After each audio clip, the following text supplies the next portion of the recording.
Great. Thanks, Mike. So yeah, definitely feel free to continue to share. I've seen some good tweets coming in, #GoogleEDU. Feel free to tweet at Mike or myself. So I want to start off with actually a quick math question. Are there any math majors in the room? All right, really quick, I see a couple. What year will the students, or kindergartners, starting in 2015, graduate college and matriculate into their careers? What year? 2032. 2032. That's insane. When I think of the careers of 2032, I think of some things that are flashing up on the screen behind me. I think of scientists. I think of software engineers. But then there's also a couple of other words up here: innovators, entrepreneurs. And there's just that big blank. In many cases, we don't know what the jobs of 2032 are going to be. We can hardly imagine what they're going to be. And so as educators in this room, we have this challenge of how do we create learning environments that really reinforce the skills of the jobs that we don't know yet exist. Now, earlier this year, we tried to get a sense of what might those jobs look like. And so we actually asked students to help give us a better sense of what might the jobs of 2032 look like. Is anyone here familiar with the Doodle for Google competition? See a couple of hands raising. It's a really cool competition. It basically allows students to create the Doodle Google homepage. And each year it has a theme. And this past year's theme was, if I could invent one thing to make the world a better place, it would be ... And we have a glimpse into what those careers and what those products and what those roles and what those problems our students are trying to solve might be in the future. So we had this submission, the 30-day plastic, from a high schooler in Utah. It's a biodegradable plastic that after 30 days completely disappears. It's great for the environment. We had the natural light-powered flying car from a middle schooler in Arizona. It's powered by light. It zooms through the atmosphere. It's really fun. I would love to drive one of these. And we also had my personal favorite, the Cloud Plow. The Cloud Plow is from an elementary schooler in Wisconsin, and as you can see, the Cloud Plow can make way for solar energy, can also push precipitation to areas where it's needed most. We need some in California. And the reason that I showed these couple of slides is because technology and innovation moves incredibly quickly. And across New Prague area schools or across some of your districts, one of your students may be the marketing director for 30-day plastic or the product manager for the Cloud Plow. And even if we try to grasp at what those jobs are or might be, it's still hard to know what the day-to-day core functions of those jobs are. So earlier this year, we wanted, at the Google for Education team, we wanted to dive into this more. We wanted to get our hands dirty in these two questions. What are the skills of the future, and how does technology fit in? And so we worked with a group called the Economist Group, which is the research arm of The Economist, and we surveyed business leaders across the world. We surveyed teachers and students and parents and administrators across the world in a variety of different educational systems in the US and abroad. And to the business executives, we asked, what are the top 3 skills currently needed in the workplace? And I'm sure that if I had asked you to guess what the top 3 would have been, you probably would have hit in some way, shape, or form on these top 3: problem solving, team working, and communications. And problem solving is like far and away, 51% of business executives that were surveyed indicated that problem solving was the #1 skill required for their new members of the workplace. And what I think has happened in Minnesota and across, really across the country, across the Midwest, Mike and I work with a lot of school districts, and in order to get to those skills, the conversation has moved away from just the device. A common pitfall for school districts is to say, okay, to teach our students problem solving, to teach them team working, we're going to give them a device as a means to that end. But somewhere in the process, the device becomes the what, really becomes the primary concern, as opposed to the what and the why. But really, I think in Minnesota, the conversation has shifted, and really on our team, we've seen the conversation shift, especially over the last year. Technology, whether it's a device, whether it's a platform, as one tech director told us, cannot be the goal in and of itself, but it is a means to creating a more flexible, personalized learning environment. But this is a big shift. It's a really big shift, and it's one that we're all in at different points of this slide. The shift from tool substitution to more innovative learning. The shift from this mindset of how do I use X app for Y? How do I use Khan Academy for math worksheets? To, I want to achieve X. What are the digital tools that will help me along the way? That's a tough shift to make. And if I took a guess, I'd say that we're all here today, not to talk about a device itself, but really to talk about how we make this shift. And that's really where we've seen the conversation go in Minnesota, across the Midwest, across many parts of the US over the last year. It's all about the how. How do we make this happen? We have a lot of teachers that we work with that are saying, in order to make this shift happen, we have to rethink the way that we're asking questions. If we're asking questions that our students can Google the answer to, we need to be asking better questions. Now, making this shift isn't as easy as saying, okay, Google. And then, like in Sean Brandt's slide, you have this out-of-the-box solution. It has a lot of different pieces of the puzzle. And just when you think you have it all taken care of, you're rolling along, something like this comes up. I see some heads nodding. Raise your hand if you've seen the app PhotoMath. Yes, a lot of people apparently. PhotoMath is an app for iOS, Android, you can get it anywhere. And what it will do is it will, using the camera of your smartphone, take a picture of an equation, and then actually solve that equation and show you the steps.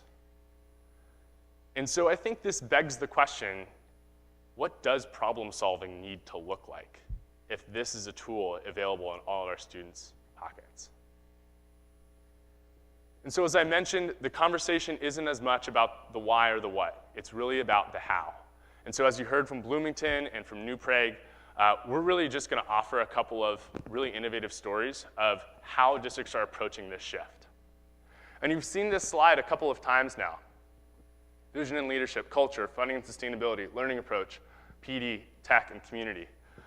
And this is really a common framework, I think, that school districts need to touch on in order to get technology right.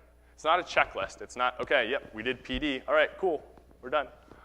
It's a constant evolving journey where each piece plays an equal part in really getting technology right. So I'm going to actually invite Mike back up here. Mike has a quick story to share about vision and leadership, which after surveying districts across Minnesota is really a main focus. I'm going to speak specifically to community and then tie it all in the learning approach. And really what we hope to do is really just share a couple of stories of an innovative approach to these really common challenges. Thank you, James. So vision and leadership. When I think of vision and leadership, well, several teams usually come to mind, but this one always kind of rises to the top. This is the team at MSD Wayne Township in Indianapolis, Indiana. James and I have spent quite a few times there. We've done events there. But this team is incredible. They're led by Dr. Jeff Butts, who's right there in the middle up there. For the rest of this, I'm going to call him Jeff because he would insist on it. And we got to get the giggles out of the way. My team does the same thing.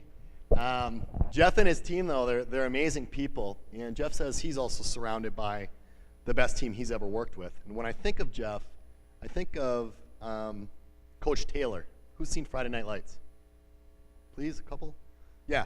So he is Coach Taylor in real life. Like, he's this incredibly polarizing, magnetic, charismatic person that he's the type of leader that you want to follow even though he hasn't asked you to.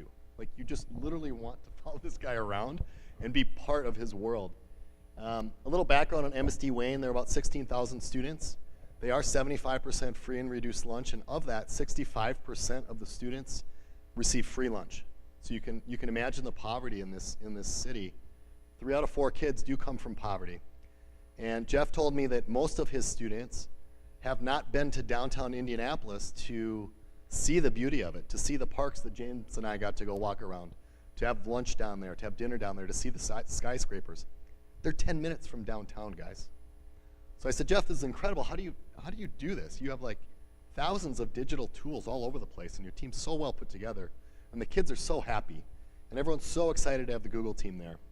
And he says there's a lot of reasons, but one of the main ones is that we wake up every single morning, and our mission is to do whatever's required to get students ready for the working world. Having unlimited access to them in this digital content is the easiest way possible and is the great equalizer, okay? So Jeff says, with devices being so cheap and unlimited access to information has changed the outlook for every one of their students, because every one of their students never thought that they could have access to the same things as their peers or at other schools where they do have lots of money and they do get to go downtown. So this is a really big deal for them. And he told me 3 pillars that they focus on is really important to creating this vision for him and his team. And he did create a cabinet, a technology visioning cabinet. And it wasn't just the superintendent of curriculum, the director of technology. It was head of biz ops. It was their community leader. It was teachers. It was a true cabinet with lots of diverse opinions and ideas. And he says to create this diversified cabinet with an equal voice to create the vision. Don't be afraid to be vulnerable and take risks. It's okay to fail. And lastly, involve principals very early to be champions at every building and support from the top down. And I couldn't fit it on there, but then also from the bottom up. Okay, it's not always top down. The way Jeff sees it is everyone is working together, and it is truly a team, and everyone has to be aligned on this visioning and then clearly communicate it to the community. He says we focused on the why and the how while others got lost in the what. Anyone felt lost in the what out there before? No? You guys got this? I do on a daily basis. Anyways, I think this is a really cool quote, and it's very important to Jeff. Lastly, he says when you're creating this visioning and being a leader and you're having your leadership meetings and thinking about these things, no matter what, always put the students first. Sometimes it might seem that teachers are first, parents are first. At the end of the day, it's always the students first, and if you do that and start with it, and then focus on your why, your how, and lastly, the what, you cannot fail. If you mix up that order, failure is going to be imminent. All right? Thank you. So the next story, we want to just keep this rolling, is really about community. And we heard Sean and the Bloomington team talk about community as well. This take on community is a little bit different than what the Bloomington team presented. And I want to share with you a story that comes from Maine 207 High School District in Illinois. Maine 207 in Illinois. I know, it's a little odd. When I spoke with their assistant superintendent, Hank Thiele, a couple weeks ago about their transition, he gave me this slide. He said, we had, at the beginning of our initiative, a pie. We had a third of folks that were gung-ho, that were ready for this change, that were aching for a shift in the way that learning looked at Maine 207. We had a third of the people who were, we'll wait and see, whether this is a good thing or a bad thing. And they had a third of their stakeholders, their community, their parents, their teachers, their administrators, their students, were skeptical.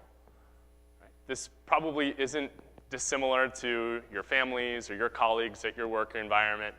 There's always that healthy third of skeptics that will challenge us in some way or another. And Maine 207, they actually started down the one-to-one path quite early. They started their planning in 2010, and they rolled out their first set of one-to-one devices in 2012. And they knew that from the get-go, they had one shot to get it right. Because if they took a wrong step or they lost a teacher or a parent or a faculty member along the way, it was going to take twice as much to get that person back on their side. And so the mantra for their entire initiative was be prepared to respond. As a leadership team centrally, how are we prepared to respond to our community as a whole? And their community consisted, as I said, of teachers, of parents, of students, and administrators. And they needed to source concerns and questions from all of these people. And this is like thousands of people. How do we go about bubbling up what really matters to all of our stakeholders so that we can address it head on in a transparent manner? And so they used Google Moderator. Does anyone use Google Moderator or played around with it? I'm looking for someone. No one? So Google Moderator, if you haven't checked it out, write it down, bookmark it. It is, again, a free Google product that we use really heavily internally at Google that allows you to submit a question and upvote the question, downvote the question, and Maine 207 set up a public Google Moderator for their entire community. They shared the link out on their website. They shared it out in the newspaper. They sent a letter home with every student and had their teachers, their parents, and their students submit questions to the Google Moderator. They ended up with over 300 questions. 300 questions. And so what their administration did next was they locked themselves into what they called the war room. Hank, the assistant superintendent of curriculum, their director of IT, their superintendent, a couple of teacher representatives, and they set out to answer every single one of those questions. Really tough challenge. They had about 15 that they didn't get to. There were 15 really tough ones. You know, the easy ones like what happens to the kids' Chromebooks when they're at PE, those were already answered and done with. The next questions were about, I'm a teacher, how will my evaluation change now that there's a device in my classroom? And what they came out with was this complete view of why they were undertaking this initiative. What they ended up doing was publishing all of these frequently asked questions documents, or frequently asked questions. Now, I don't know about you, but I don't usually get too turned on by FAQs documents, but I am super pumped up about this one. And I would encourage you to check it out at this URL, tinyurl.com/mainFAQs. Beg, borrow, steal. Hank says, don't reinvent the wheel. Feel free to use it as you craft your own FAQs around your technology in an effort to be transparent.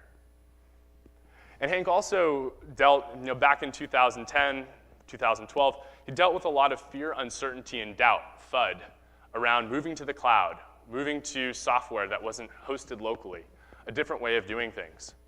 And so to address this FUD around security and privacy, Hank also created this presentation, tinyurl.com/GAF, Google Apps for Education, -FUD, fear, uncertainty, and doubt, where Hank goes through different aspects of the Google Apps privacy policy, security white papers, et cetera, and lays out the facts. So he wanted me to share those two with you going forward. Now, when I caught up with Hank, I asked him about the outcome. This has been now 3 years into their one-to-one environment. And I said, okay, what's the outcome of your efforts? And he said, well, I don't have a graph to hang my hat on. But what he did say was, I've received less than 6 phone calls in the last 2 years about our technology initiative's direction. He says, much of this is due to society moving in the same way. But as positions and leaders in communities, you all know you get phone calls. As a teacher, I got phone calls for one reason or another. And I thought this was a really interesting manifestation of their commitment to transparency. And in other ways, they've started to close this community loop where they actually have students working in a Chrome Depot, as you see this smiley guy here. They are the complete IT service staff for the district and even actually help train parents as well on technology tools. So the last topic that I wanted to touch on before wrapping up is learning approach. So we talked about vision, we've talked about culture, we've talked about community. Learning approach is really what you'll see in these classroom visits going through later. And I want to tell you a story about Milpitas School District. Milpitas School District is actually really close to where Mike and I live and work in the Bay Area. And Milpitas is interesting because it is across the bay. Actually, we just go over a bridge from where we work in Mountain View, and you're in Milpitas. And so you have this really interesting subset of a population in Milpitas where about half the students' parents are working in technology companies, doing very well, and about half the students' population are free and reduced lunch, oftentimes very high immigrant families in Milpitas. And they have a really diverse teacher population as well, where a third of the teachers at their district have been teaching as long as a third of their teachers have been alive. So this very diverse, both teacher population and student population. And when they thought about bringing technology in, this quote came up. Is that teachers have been asked to differentiate, to shift instruction, but didn't have the necessary tools to do so. And so before they implemented technology, Superintendent Carrie Matsuoka brought their entire school district together, different pieces of their teacher population in for what they called a day of innovation. And during the day of innovation, they asked a simple question. It was, what do you want your classroom of the future to look like? And together they created a shared compass that centered around blended learning. They noticed that in the 20th century, the information was flowing directly from teacher to student. And in the 21st century, as a compass, they wanted the content, the information, knowledge, and skills to be equally accessible to students and teachers. But this was a really big shift. They needed to align the platform that was going to unify it all. They needed to align the devices that was going to allow for students to access that platform. And they needed to really, really think about the content that students are going to be accessing in this model. So it was a lot. But they at least had what Superintendent Matsuoka describes as the compass. The next step was figuring out the different points along the map. And so the teachers got together in a unified platform in terms of Google Apps, communication tools, central management, collaboration tools, and storage. They needed devices. They have 2 IT folks. They needed devices that would scale across the district. They went from zero Chromebooks to 6,000. They have about 12,000 students in a matter of a year, and they couldn't add an extra IT person. So they needed a device that would scale. They also wanted to remain flexible. So currently they're piloting tablets, Nexus 7 tablets with Play for Education in their younger years, but they're also piloting Chromebooks, just because they're not quite sure where their students are going to gravitate in terms of form factor. And last but not least, they really set to work on which sort of content is going to be right to enhance this learning environment. So they're using ST Math, they're using Socrative and Khan Academy and Raz Kids and AR and Class Dojo and Typing Club. All of these tools are a part of their digital repertoire. And Google Play for Education is the central source where teachers are able to push content out to students. So what's the result? Mike and I, a couple of other folks on our team, we had a chance to actually visit Milpitas about a year ago. And this is a picture of one of their learning labs. This learning lab houses about 120 students or so. And they rotate in small groups and work on content solutions like ST Math that not only remediate but also accelerate. And one of my sort of aha moments at Google actually was walking through the learning lab and stopping and pausing, asking a student, who I think was in 3rd grade, what he was doing and what he liked about it. And he was using Khan Academy on his Chromebook. And when I asked him what that enabled him to do, he said, it allows me to go further. And for me, I think that perfectly sums it up. And so where a lot of districts are is past, it's past the why, it's past the what, it's now onto the how, and we're noticing that a lot of districts are now thinking about digital content as a part of that how. In a recent survey that we did, 85% of educators say that they want to buy fewer textbooks, but 78% of districts don't yet have that complete digital content strategy in place. And so as I mentioned, and Mike and I will detail this a little bit later, what we've seen a lot of discussions gravitate towards is Play for Education as a content source to find content across Chrome and Android, books and videos, and have one central place to distribute content that takes away some of the burden from IT and actually places that into teachers' hands to empowerment. Mike and I, we have a breakout session later, and we can go into more detail. But what we've seen is that a digital content story means a couple different things, and really a lot of times it's centering on creativity and 4C's tools. So tools like Explain Everything on Android, or Book Creator, or WeVideo across platforms. Or improving student engagement through tools like Socrative, or communication through Remind, or classroom management through ClassDojo.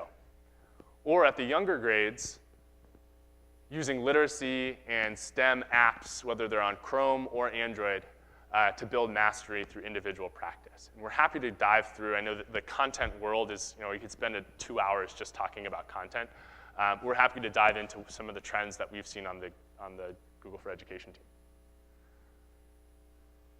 So when I think back to that web of vision and leadership and technology and community, there's one final district story that I want to share to wrap it all together. And this comes, again, from Illinois.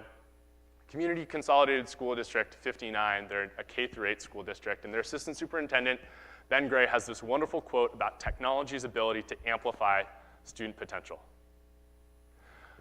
They've recently actually gone 2-to-1 with a tablet and a Chromebook for each student and slashed their technology budget in half even after doing so.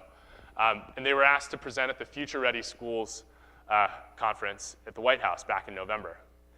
And they created a video that I think really lays out the challenge for all of us. This is created by them. I want to showcase it as a way to wrap up this presentation and really ask the question, our students are the future. They're those jobs of 2032. Are we ready?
Are you?